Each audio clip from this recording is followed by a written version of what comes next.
Welcome to Mega Nine TV. కొత్త ఏడాది 2026కు హైదరాబాద్ నగరం గ్రాండ్గా వెల్కమ్ చెప్పింది. వేడుకలు, పార్టీలు, హంగామాతో భాగ్యనగరం హోరెత్తిపోయింది.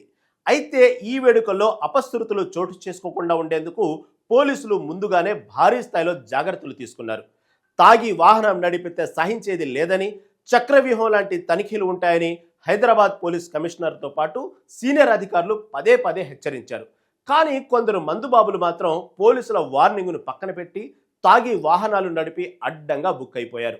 నగర వ్యాప్తంగా బుధవారం రాత్రి నుంచి గురువారం తెల్లవారుజాము వరకు పోలీసులు ప్రత్యేక డ్రంక్ అండ్ డ్రైవ్ తనిఖీలు నిర్వహించారు.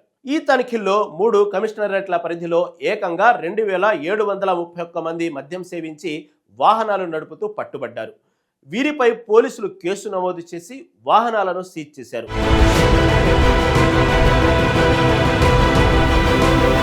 హైదరాబాద్ కమిషనరేట్ పరిధిలో అత్యధికంగా 1198 మంది పట్టుబడగా, సైబరాబాద్ పరిధిలో 928 మంది, రాచకొండ కమిషనరేట్ పరిధిలో 605 మంది మందుబాబులు పోలీసులకు దొరికిపోయారు. నిబంధనలు అతిక్రమించిన ప్రతి ఒక్కరిపై కఠిన చర్యలు తీసుకుంటామని పోలీసులు స్పష్టం చేస్తున్నారు. వేడుకలకు ముందు పోలీసులు ఎంతగా విన్నవించినా మందుబాబులు మాత్రం తమ చాకచక్యం పనిచేస్తుందని అతిగా నమ్మారు.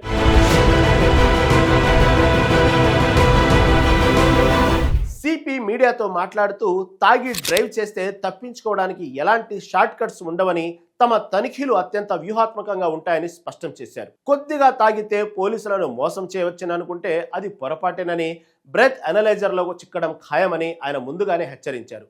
అయినప్పటికీ ఈ సంఖ్యలో మందుబాబులు పట్టుబడడం చూస్తుంటే చట్టం పట్ల భయం లేని తీరు కనిపిస్తోంది.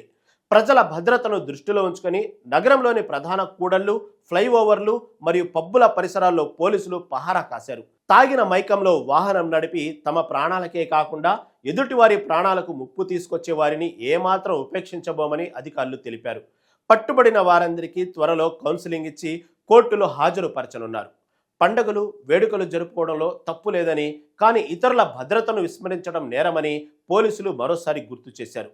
ఈ నూతన సంవత్సర వేళ హైదరాబాద్ పోలీసులు చేపట్టిన ఈ స్పెషల్ డ్రైవ్ రికార్డు స్థాయి కేసులతో ముగిసింది.